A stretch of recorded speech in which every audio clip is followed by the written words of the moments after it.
क्या आप बार बार हाथ धोते हैं?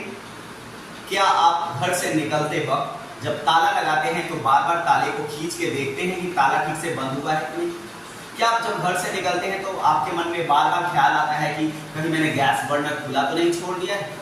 क्या दूसरा आपके सामानों को अगर थोड़ा सा भी डिस्टर्ब कर दे तो क्या आप बार बार उसको अरेंज करते रहते हैं? तो हो सकता है कि आप एक गंभीर बीमारी ओसीडी के शिकार हो गए। चलिए आज के इस वीडियो में जानते हैं ओसीडी को गहराई से। ओसीडी के बारे में सारी जानकारी मिलेगी आपको, इसके कारण क्या है, सिम्टम क्या है, इलाज क्या है। तो चलिए वीडियो शुरू करते हैं। ओसीडी आखिर है क्या? ओसीडी का फुल फॉर्म है ऑब्सेसिव कंपल्सिव डिसऑर्डर, यानी कि इसमें पहला वर्ड है ऑब्सेशन, दूसरा है कंपल्सन। ऑब्सेशन यानी कि हमारे मन में एक ख्याल आना, एक बार बार एक बात आना, एक ख्याल आना और उसके बाद उसके लिए हम कुछ काम करते हैं जिसको बोलते हैं कंपल्सन। जैसे सपोज करिए कि हमारे मन में बार बार ख्याल आ रहा है कि हमारे हाथ गंदे हैं। हमको पता है कि मेरे हाथ साफ है, मैंने अभी धोया है, लेकिन फिर भी हमारे दिमाग में ये बार बार रिपीट हो रहा है कि मेरे हाथ गंदे हैं। तो इससे इंसान के अंदर एंजाइटी होने लगता है और इंसान उस एंजाइटी को कम करने के लिए कुछ कंपल्सन, कुछ काम करता है। जैसे कि बार बार जाके हाथ धोने लगता है, बार बार उसके दिमाग में थॉट आता है कि हाथ गंदे हैं और फिर वो परेशान होके, एंजाइटी होके जाके एंजाइटी को कम करने के लिए बार बार हाथ को धोने लगता है। तो ये है हमारा ओसीडी यानी कि ऑब्सेसिव कंपल्सिव डिसऑर्डर। तो चलिए इसके सिम्टम के बारे में डिटेल में जान लेते हैं। पहला सिम्टम है फियर ऑफ डर्ट और कंटामिनेशन। इसमें इंसान को बार बार यही लगता रहता है कि उसके हाथ गंदे हैं, उसके हाथों में शायद जर्म्स आ गया है और वो बार बार हाथों को धोता रहता है, बार बार हाथों को साफ करता रहता है। कई बार तो ऐसा होता है कि अगर आपने किसी इंसान को छू दिया तो वो जाके अपने कपड़े को धोने लगते हैं, अपने कपड़े को धो लेते हैं। कई लोग ऐसे होते हैं कि अगर उनके कपड़े से आपने अगर उनके कपड़े धोए हुए सुखाने के लिए रखे हैं, उनके पास अगर आपने रख दिया तो उनको लगता है कि मेरे कपड़े गंदे हो गए और उस कपड़े को ले जाके वो फिर से वो धोने लगते हैं। तो इस तरह के ख्याल आते हैं। दूसरा जो सिम्टम है फियर ऑफ थिंग्स, इसमें इंसान को ये थॉट उसके मन में आते रहता है, बार बार थॉट आता है कि चोरी हो सकती है, तो वो एक्स्ट्रा प्रिकॉशन लेने लगता है, बहुत ही ज्यादा ऑब्सेशन होने लगता है, बहुत ही ज्यादा प्रिकॉशन लेने लगता है चोरों के खिलाफ। ताले को बार बार चेक करता है, बार बार ग्रिल को जाके चेक करता है, सीसीटीवी लगाता है, फिर भी बार बार जाके देखता है। तो ये बहुत बार बार ये चीज करता रहता है। तो ये है हमारा फियर ऑफ थिंग। अगला सिम्टम है फियर ऑफ एम्बैरेसिंग, मतलब कुछ लोगों को लगता रहता है कि जैसे बाहर जाएंगे लोग पता नहीं देखेंगे तो क्या कहेंगे, तो इससे एम्बैरेसिंग, सोसाइटी से एम्बैरेसिंग, बाहर के लोगों से एम्बैरेसिंग होने लगता है, लाज शर्म ये इस तरह की चीजें होने लगती है।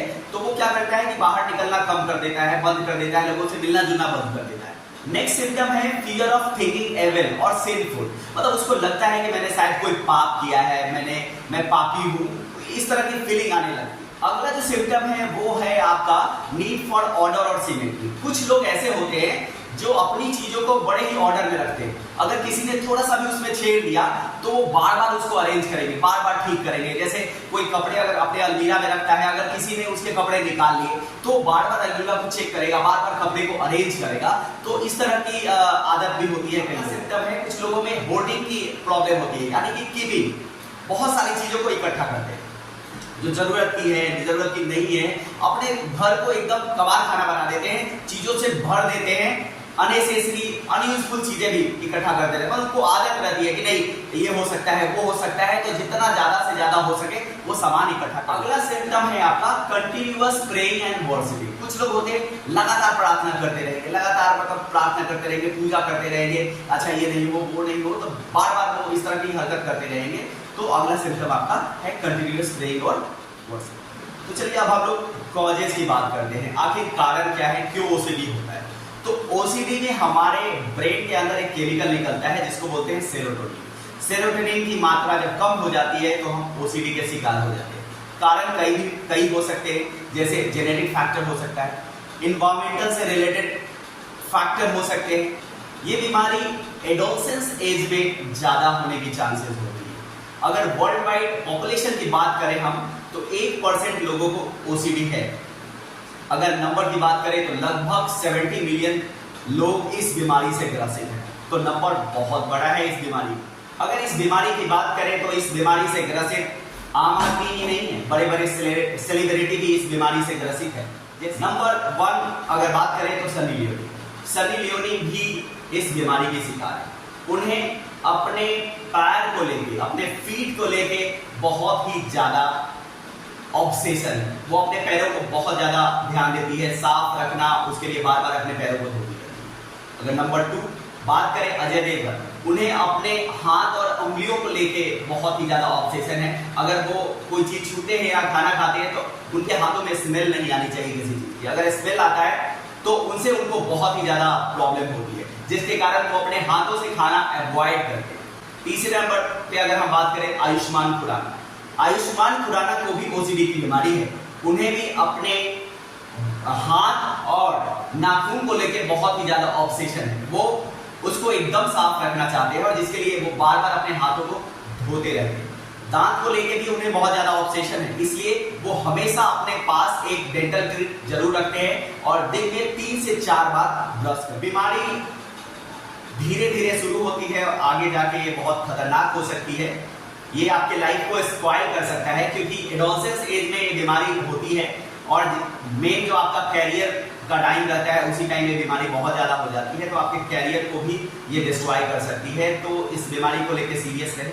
अगर ये बीमारी आपको है या आपके आसपास में किसी को है तो जल्द से जल्द डॉक्टर के पास जाए, किसी सेक्रेटरी के पास जाए और इसका इलाज करवाए। इसका इलाज संभव है, बहुत जल्दी ठीक हो जाती है, तो इसका इलाज जरूर करवाए। और अगर आपको मेरा वीडियो पसंद आया हो तो लाइक जरूर करें, कमेंट करें, अपने दोस्तों के बीच में शेयर करें और इस तरह की वीडियो पसंद करते हैं तो मेरे चैनल को सब्सक्राइब कर दें, बेल आइकन को प्रेस कर दें ताकि इंस्टेंट वीडियो अपडेट आपको मिलता रहे। तो मिलते हैं नेक्स्ट वीडियो में, तब तक के लिए ओके, बाय बाय।